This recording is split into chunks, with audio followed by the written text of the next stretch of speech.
핵심 이론 공구, 산소의 이용 요무에 따른 구분. 이 부분은 이제 현기성 처리에 대한 내용들이 나오는데요. 현기성 처리는 호기성과 다르게 최종 부산물이 이제 메테인입니다. 메테인. 그래서 순서대로 어떻게 이게 발생되는지 가스들이 한번 간단하게 설명드리겠습니다.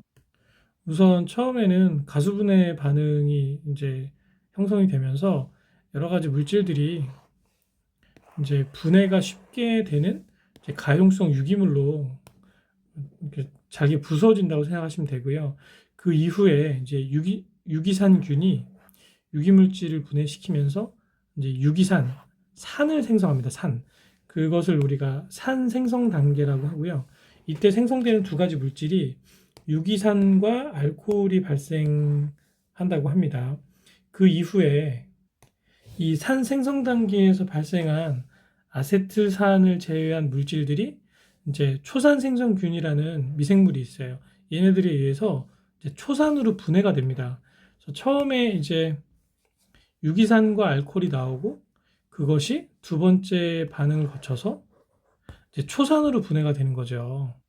그 이후에 이 초산이나 폼산, 수소, 메탄올, 메틸아민 등을 이 메탄 생성균이 먹는 거예요, 먹이로. 그리고 나서 얘가 최종적으로 이 메테인을 생성을 시키고 이제 이산화탄소도 배출을 시키는 형태로 전환이 된다고 생각하시면 됩니다.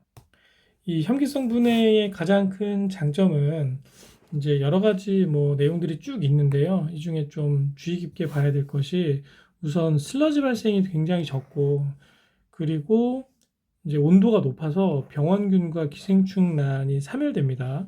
또한 메탄가스가 발생해서 연료를 이용할 수 있죠. 반면에 시간이 굉장히 오래 걸립니다. 그리고 효율이 낮아요. 효율이 낮으니까 오래 걸린다고 생각하시면 되고, 이제 악취가 날 수도 있고, 또는 이제 현기성균이 굉장히 민감합니다. 그래서 적절한 온도와 pH 뭐 이런 걸 맞춰주는 것이 까다롭다고 생각하시면 될 거예요. 그럼 문제를 보시겠습니다. 현기성 소화 방법으로 쓰레기를 처분하고자 한다. 연료로 쓸 수 있는 가스를 많이 얻으려면 연료로 사용될 수 있는 가스는 결국에 메테인이잖아요. 네. 그러면 탄소가 많아야겠죠. 답은 2번입니다. 현기성 소화 현기성 소화 처리에 관한 설명으로 적절하지 않은 것은 무게와 부피를 감소시킨다. 이온 가치가 있는 부산물은 메테인이라고 했습니다. 연료. 이제 온도가 높아서 이제 중온 또는 고온 소화가 되면서 얘네를 사멸시킬 수 있다. 다 맞는데 속도가 굉장히 느리다고 했어요. 답은 4번입니다. 3번 현기성 소화조의 장점이라 볼 수 없는 것은 폐슬러지가 많이 안 나온다고 했죠. 유출수는 수질이 별로 안 좋다고 했습니다. 효율이 그렇게 높진 않아요. 네, 답은 2번이고요. 네, 나머지는 맞죠.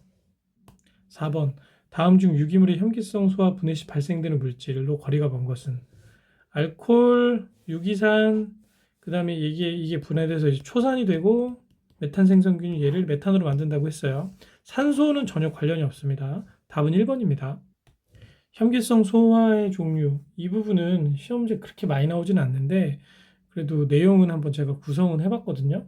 그래서 전반적으로 한번 읽어보시고 이제 재래식 소화법이라는 것이 있다. 근데 2단 소화인데 1소화조와 2소화조로 구성이 되어 있고 여기서는 이제 유기물의 발효, 여기서 고액 분리가 이루어진다. 뭐 이 정도만 알면 될 것 같습니다. 그리고 이 비마법 이런 방법이 결국에 현기성 소화의 종류다 정도 아시면 될 것 같고요. 온도 정도? 네. 그리고 뭐 나머지는 뭐 소화 단수 1단, 소화 횟수 15일 정도 아시면 괜찮지 않을까 싶습니다. 그래서 이런 방법에 대한 게 이제 현기성 소화 종류인지 아닌지 그 정도 물어보는 문제가 나오니까 여기는 그냥 한번 좀 읽어주시면 좋을 것 같아요. 그럼 문제 보실게요.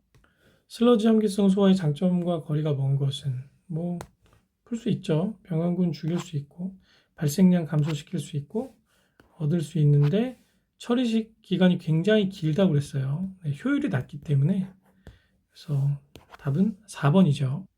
핵심 이론 11 임호프 탱크 얘는 그 현기성 소화 시설 중에 하나인데 시험에 좀 그래도 가끔 나와요. 그래서 따로 빼놨거든요.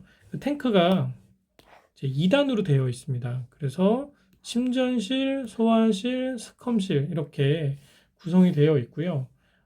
이게 탱크가 이렇게 있으면 가운데 이렇게 벽이 있어서 중간에, 그래서 이제 상부에서는 침전되면서 밑으로 떨어지고, 하부는 이제 오니가 이게 슬러지라는 뜻이에요, 거의. 네. 그래서 여기서 상부에서 침전되고 하부에서 내려온 것을 또 현기적인 처리 방법으로 처리하는 그런 형태고요. 효율이 뭐 생각보다 이렇게 높진 않습니다. 그리고 이제 소규모 하수 처리장에서 쓰이고 있는데 지금은 사용하지 않는다 많이. 문제를 보실게요. 자, 11번은 이제 이모프 탱크의 이제 개념을 묻는 문제죠. 3번이고요. 2번 이모프 탱크의 구성 요소가 아닌 것은, 얘는 현기 시설이잖아요. 그리고 폭기실하고는 관련이 없죠. 예, 이 세 개를 외우시는 것도 좋은데, 기본적으로 얘가 현기 처리 시설이라는 것을 알면 몰라도 좀 유추해서 문제를 풀 수 있지 않을까 싶습니다. 답은 1번입니다. 핵심 이론 12, 현기성 소화의 운전 조건. 이 파트가 조금 그래도 시험 문제 많이 나오거든요. 온도는 중온을 넘어서 고온까지 된다. 사실 이 정도 온도면 미생물은 거의 병원성 미생물 다 사멸하겠죠. 그래서 이제 병원성 기생충 같은 것도 다 죽일 수 있는 그런 좀 효과적인 처리 방법이라고 할 수 있고요.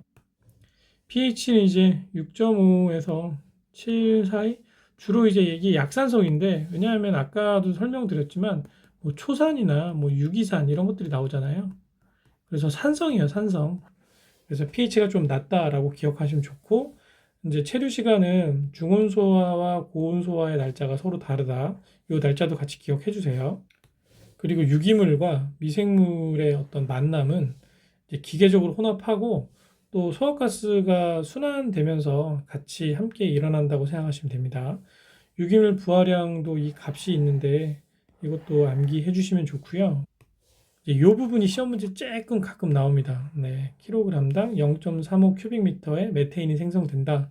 그리고 이제 알칼리도는 여기서 현기성 소화조의 완충 능력으로서 우리가 확인할 수 있다.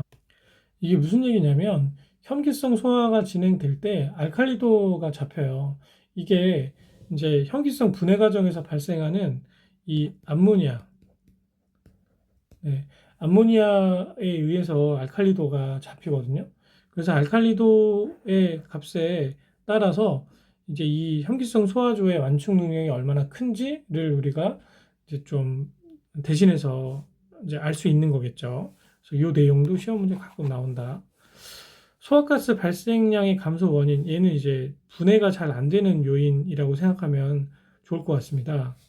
그래서 슬러지 농도가 낮거나 소화슬러지 과잉 배출, 온도가 낮거나 소화가스 누출되고 과다한 유기산 생성, 즉 분해가 적절하게 이루어지지 않는 조건으로 기억하시면 좀 암기하시는데 좋지 않을까 싶습니다. 그럼 문제 보시겠습니다. 1번, 현기성 소화조의 완충 능력을 표현하는 것. 알칼리도라고 아까 말씀드렸죠. 답은 3번이고요. 2번, 현기성 소화조의 운전 중에 소화가스 발생량이 현저히 감소했다. 이게 소화가 잘 안 되는 거라고 말씀드렸잖아요. 슬러지 농도가 낮거나 온도가 추워지면 미생물이 이제 활성도가 떨어지겠죠. 그리고 유기산이 너무 많아도 좀 안 되고, 교반을 과다로 한 거는 뭐 이제 더 좋아지는, 이제 이게 교반이 잘 되면 네, 좋겠죠. 근데 이거는 이제 소화가 잘 안 되는 조건이니까 정반대의 원인이라고 할 수 있습니다. 답은 4번입니다. 3번입니다. 현기성 소화 탱크에서 유기물 80, 무기물 20%인 슬러지를 소화 처리를 했대요.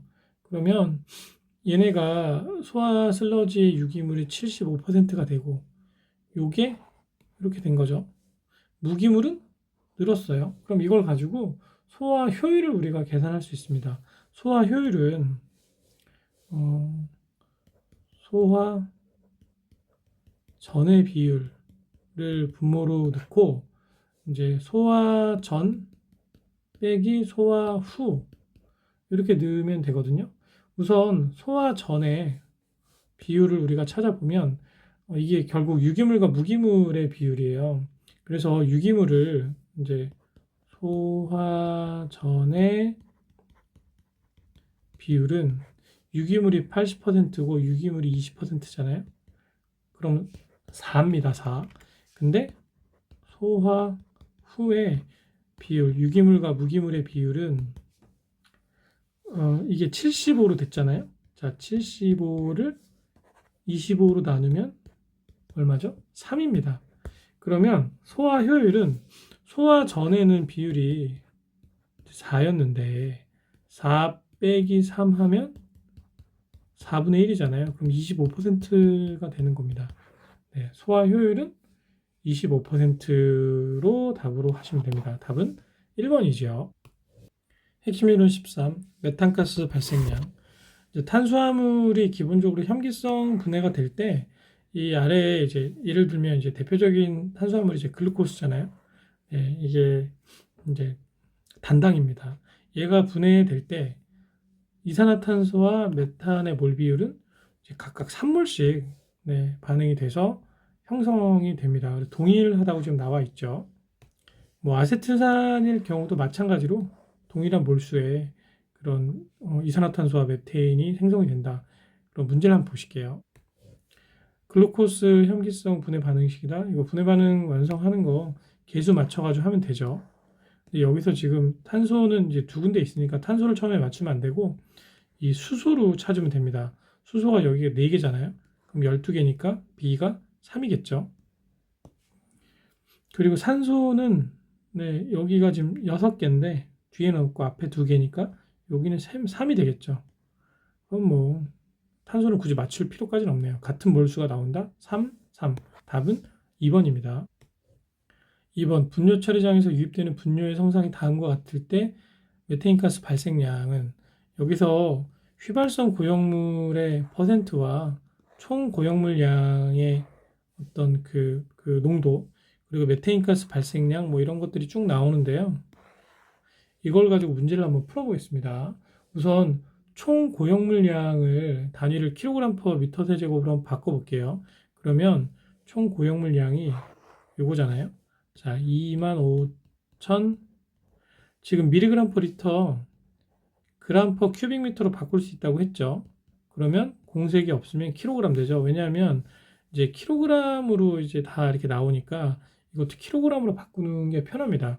그러면 25kg per 큐빅미터가 됩니다.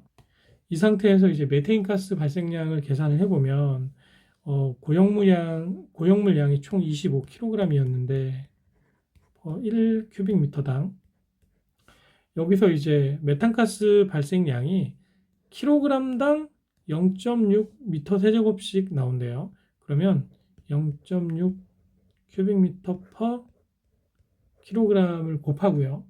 여기에다가 이제 휘발성 고형물량을 보면 얘네가 60.5%잖아요. 그쵸? 그래서 이것을 숫자로 바꾸면 0.605가 됩니다. 뭐냐면 결국에 휘발성 고형물이 메테인으로 바뀌는 거거든요. 그래서 그냥 비발성 고형물은 이제 안 타는 거잖아요. 그 미생물에 의해서 분해도 안 되고 그래서 휘발성 고형물이 분해가 돼서 메테인이 되는 거니까 이것을 숫자로 바꿔서 곱하면 되거든요. 그래서 이것을 계산을 한번 계산기로 해보시면 약 이제 9점 몇이 나올 거예요. 큐빅미터 per 킬로리터 더 이제 VS는 이제 네, 휘발성 고형물의 의미죠. 그래서 휘발성 고형물 1kg당 요만큼씩 나온다라는 답이 되겠죠. 답은 1번입니다.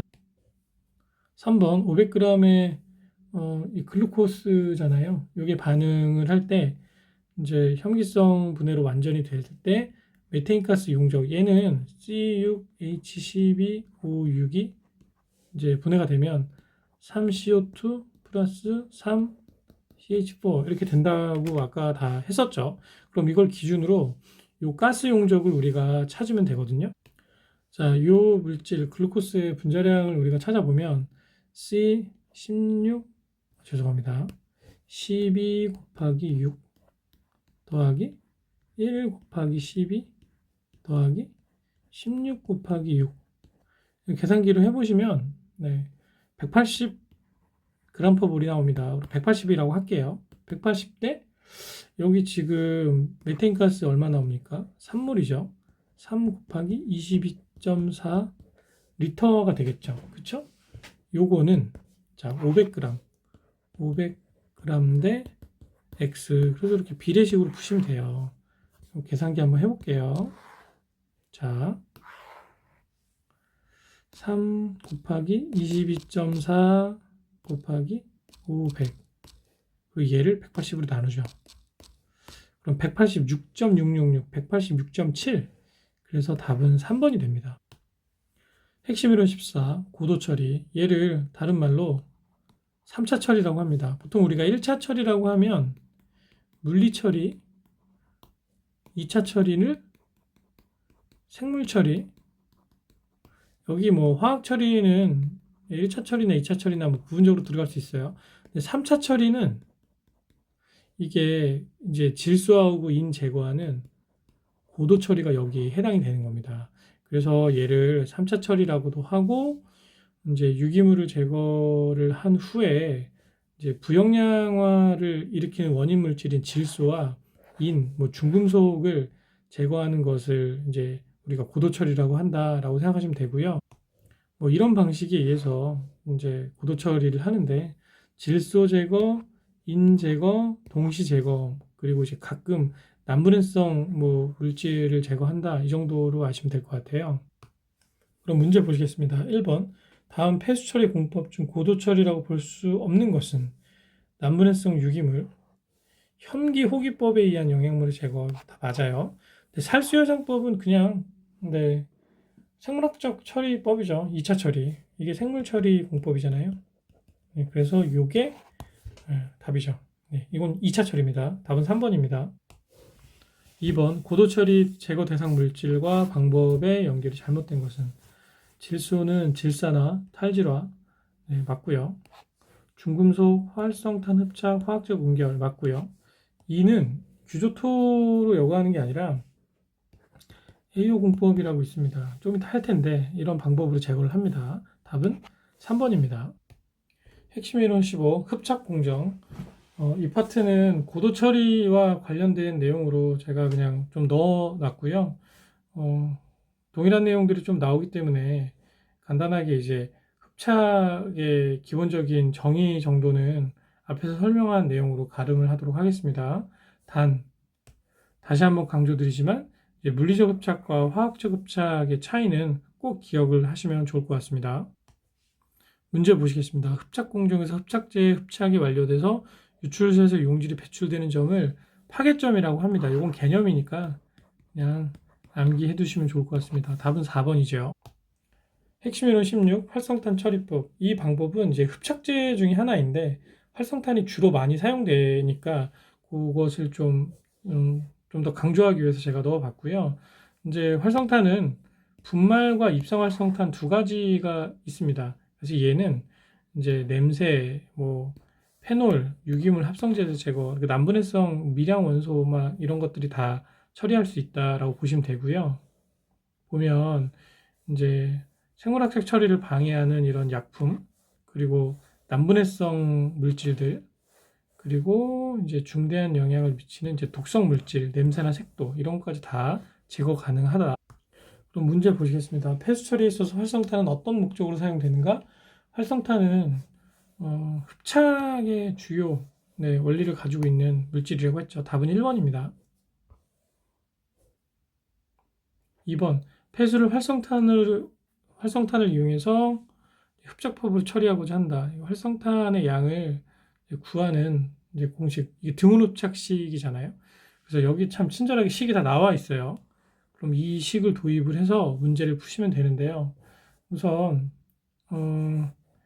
이제 m분의 x잖아요. 근데 x 값이 이게 이제 농도의 차이예요. 그쵸? 그리고 m 값은 이제 활성탄의 주입 농도입니다. 이렇게 활성탄 주입 농도죠. 그럼 요거 가지고 계산을 한번 해보면 우선 우리가 구하고자 하는 게 활성탄을 얼마나 넣어야 되는가 이것을 구하려고 하잖아요. 네, 그래서 M분의 자 농도 차이가 30에서 10으로 바뀌는 거잖아요. 그럼 30 빼기 10 요거를 한 값이 결국에 뭐다? KC의 지수 N분의 1이다. K는 0.50 곱하기 지금 C 값이 얼마입니까? 유출 농도잖아요. 유출 농도는 10이죠. 그러면 10이 되죠. 10에 지수가 n분의 1인데 n은 또 1이래요. 그럼 그냥 이건 1이죠. 그러면 0.5에서 10 곱하면 5가 되잖아요. 그럼 m과 5를 스위치를 하면 5분의 20이 m이 되는 거죠. 그러면 4죠. 그래서 답이 3번입니다. 핵심 이론 17, 질소의 제거 공정 상당히 중요합니다. 시험 문제 많이 나와요. 자, 우선 제일 처음에 나오는 방법이 이제 물리화학적 방법인데 파괴점 염소 주입법 예전에 한번 했어요. 이게 파괴점 염소를 주입하면 염소를 주입을 해서 이제 질소를 제거도 가능하고 그리고 병원성 미생물도 사멸시킬 수 있어요. 상당히 좋은 방법입니다. 네, 그래서 이런 방법을 이용을 해서 이제 수중에 암모니아성 질소를 질소가스 N2로 바꿔서 이게 NH3 질소가 있고요.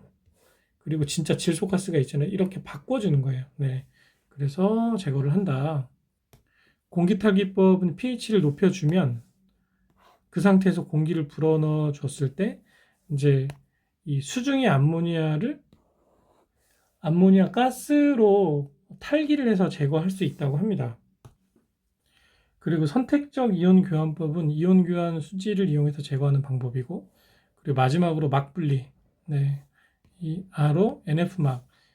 결국에 이제 역삼투압이나 뭐 이런 것들을 이용을 해서 암모니아를 제거하는 물리적인 방법이라고 생각하시면 됩니다. 이제 다음은 생물학적인 방법입니다. 생물학적 방법을 이해를 하려면 질산화와 탈질화를 우리가 알아야 되거든요. 질산화는 말 그대로 산화야, 산화. 그래서 이제 질소가 암모니아성 질소도 있고, 이제 아질산성 질소도 있고, 그리고 질산성 질소도 있습니다. 이 질소의 형태가 이렇게 산소가 더 붙는 형태로 바뀌는 것이 질산화이고요. 탈질은 반대예요. 탈질은 이 상태에서 이제 역으로 한번 갔다가 이 상태에서 이제 질소가스로 이제 환원이 돼서 공기주로 날아가는 그런 형태를 우리가 이야기를 하거든요. 그래서 밑에 보시면 질산화의 최종 산물은 질산성 질소고요. 탈질화의 최종 산물은 여기 지금 이제 그림으로 나와 있는데 질소 같습니다. 그래서 이거를 좀 더 쉽게 이해하시려면 얘랑 반대라고 생각하시면 되고요. 완전히 반대는 아니죠. 네, 왜냐하면 시작이 이제 유기인이기 때문에 이게 탈질은 질소가스로 바뀌는 거기 때문에 어쨌든 뭐 완전 반대는 아니지만 그래도 어느 정도 반대다라고 생각하시면 되고 질산화는 산화다. 산화. 그래서 점점 산소가 많이 붙죠. 여기 지금 산소가 없다가 두 개가 붙었고 세 개가 붙죠. 근데 탈질은 이 상태에서 역으로 갔다가 여기서 이제 질소가스로 바뀌는 형태다라고 생각하시면 될 것 같습니다. 1번 질소화합물의 분해 과정을 알맞게 나타낸 것은 보시면 유기물이 있고요. 그리고 얘가 이제 암모니아성 질소 원래 유기물이 이제 단백질이라고 할 수 있겠죠. 아미노산이 되고 요게 이제 암모니아가 됩니다. 암모니아성 질소가 되고 얘가 아질산성 질소가 되고 얘가 질산성 질소가 된다. 이렇게 암기하시면 될 것 같아요. 유기물을 우리가 아미노산이라고 표현할 수 있겠죠. 물론 유기물은 아미노산이 많이 결합된 단백질과 탄수화물과 지방이 많이 결합된 그런 물질인데 뭐 그렇게 좀 이해하시면 될 것 같습니다. 그래서 답은 3번이죠. 탈기법은 pH를 11로 맞춘다고 했어요. 답은 4번이에요. 3번. 이제 질산화 진행될 때 가장 마지막 물질은 뭐라고 했죠? 질산성 질소다. 답은 4번입니다. 핵심 이론 18번. 인해 제거 공정. 이 파트도 시험지 좀 나오긴 하는데, 이제 화학적인 방법과 응집 침전은 이제 화학적인 방법이죠. 그래서 가장 대표적으로 사용하는 그 이제 물질이 칼슘이나 알루미늄이나 철이 혼합된 그런 응집제를 집어넣어서 인과 결합시킨 후 바닥으로 이제 침전시켜서 제거하는 방법이고요. 요 에이오 공정이 시험이 좀 많이 나와요. 그래서 얘는 이제 혐기와 호기 공정입니다. 그래서 혐기와 호기를 AO 공정, 요게 혐기고, 그리고 O가 호기겠죠. 그래서 두 공정을 이제 합해수 처리 시설 안에 집어넣어서 이제 유기물 산화 플러스 인 제거, 이 두 가지를 유도를 하는 거죠. 그래서 혐기성조에서 이제 인이 방출이 되고, 호기성조에서 그 인을 흡수해서 영양 물질로 흡수시켜서 제거하는 형태라고 생각하시면 좋을 것 같아요. 그래서 얘는 뭐 운전이 쉽고 뭐 전반적으로 좋은데 이제 인만 제거되니까 질소 제거는 안 됩니다. 그런 좀 단점이 있다. 그래서 프로세스를 보면 이제 혐기조가 있고 호기조가 있습니다. 그래서 요게 이 혐기조가 이제 언에어로빅의 A입니다. 언에어로빅. 그리고 호기조는 옥시데이션이니까 A, O겠죠. 그래서 AO 공정인 거예요. 포스트립 공정은 그냥 개념만 숙지를 해두세요. 그래서 이제 요거 인제거하는 공정이다. 1번 생물학적 원리를 이용해서 인만을 효과적으로 제거하기 위한 고도처리 공법. 지금 이제 우리가 아직 공부는 안 했지만 얘는 인, 질소 모두 제거하는 그런 공법이고요. 얘만 인을 하나만 제거한다고 했죠. 답은 3번입니다. 이 AO 공법, 요게 언에어로빅이라고 했고요. 요건 옥시데이션이잖아요. 옥시데이션. 그래서 요거 이제 처음에 혐기조 나오고, 그 다음에 이제 폭기조 나온다. 혐기조, 폭기조, 침전지 뭐 이 순이겠죠. 네, 그래서 요 글씨만, 그러니까 어떤 뜻인지만 이해하시면 좀 기억이 쉽게 되지 않을까. 답은 3번입니다. 계속 동일한 문제가 나오는데요. 포스트립 공법이 인 제거하는 거고 나머진 다 질소 제거, 인 제거 뭐 이렇게 되어 있습니다. 답은 2번입니다. 이 시험 문제 계속 이렇게 나와요. 인만 제거하는 것. 그래서 포스트립, 나머지는 질소와 인을 동시에 제거하는 공법이죠. 답은 2번입니다. 핵심 이론 19, 질소, 인의 동시 제거 공정. 이 파트가 시험 문제 가장 많이 나오고요. 앞에 나와 있는 여러 가지 뭐 질소 제거나 인해 제거나 뭐 이런 것과 함께 여기서 이제 이런 공정의 분류가 함께 문항에 제시가 되면서 묻는 문제들이 시험 문제 많이 나와요. 특히 요 A2 공정에 관한 것을 묻는 시험 문제가 많습니다. A2 공정은 A가 두 개잖아요. 그래서 이게 언에어로빅과 에녹식과 그 다음에 옥시데이션이 이제 순서대로 배열된 그런 공정이라고 생각하시면 되고요. 이게 개통도가 이렇습니다. 그래서 얘는 질소와 인을 동시에 제거하기 위해서 요 무산소조를 여기다 넣었어요. 그래서 얘 기존의 AO 공정을 개량한 형태다라고 생각하시면 되고, 시험 문제 특히 많이 나오는 것이 요 각 프로세스의 역할, 혐기조, 호기조, 무산소조의 역할이 뭔지를 묻는 문제가 시험 문제에 많이 나왔어요. 장점과 단점은 질소까지 제거가 가능하다, 뭐 이런 장점. 그리고 패슬러지에서 인을 이제 비료로 활용할 수 있다, 뭐 그런 장점이 있는 반면에 좀 공정이 복잡하고, 왜냐하면 무산소조가 중간에 하나가 더 들어가 있어서 공정이 좀 어렵습니다. 그리고 겨울철에 제거 효율이 저하되는 그런 단점이 있다고 합니다. 수정 바덴포 공정도 질소와 인을 동시에 제거할 수 있고요. 그냥 그 정도만 알면 될 것 같아요. 그리고 예전에 한번 설명드렸었는데 SBR 얘도 질소가 제거 가능합니다. 인과 같이. 근데 얘는 이제 질소와 인을 효율적으로 제거하는 방법이라기보다는 좀 부하가 낮을 때 유기물이나 질소까지 인까지 동시에 그냥 한꺼번에 통합적으로 제거할 수 있다. 그 정도가 이 SBR 공정의 장점이라고 생각하시면 될 것 같아요. 문제 보시겠습니다. A2 공법의 조 구성 A가 두 개라고 그랬죠. 그래서 어네이로빅, 네, 혐기, 무산소, 폭기, 혼합이라는 건 없어요. 답은 2번입니다. 이렇게 이제 각 프로세스의 주요 역할에 대해서 묻는 문제 나온다고 했죠. 그래서 혐기조의 주된 역할, 혐기조가 가장 앞에 있습니다. 그래서 혐기조에서 인을 방출을 하고 그리고 호기조는 이제 과잉된 인을 이제 흡수를 하는 역할을 합니다. 그리고 가운데에 있는 에녹식 무산소조는 이제 질소를 제거하는 역할을 한다고 했어요. 그래서 답이 3번이죠. 3번 생물학적 원리를 이용해서 인과 질소를 동시에 제거하는 공법의 공정 중에 혐기조의 역할 A2O 공법을 이야기를 하는 거죠. 혐기조는 네, 유기물 제거하고 인을 방출을 한다. 이거죠. 답은 2번입니다. 4번 생물학적 원리를 이용해서 질소를 제거할 수 있는 공법이라 볼 수 없는 것은 다 동시에 제거 가능합니다. 그거는 해당이 없죠. 답은 1번입니다. 자, 이제 생물학적 처리의 거의 마지막까지 왔습니다. 이 파트는 이제 유지 관리를 위한 그런 이상현상의 종류와 대처법에 대해서 나와 있거든요.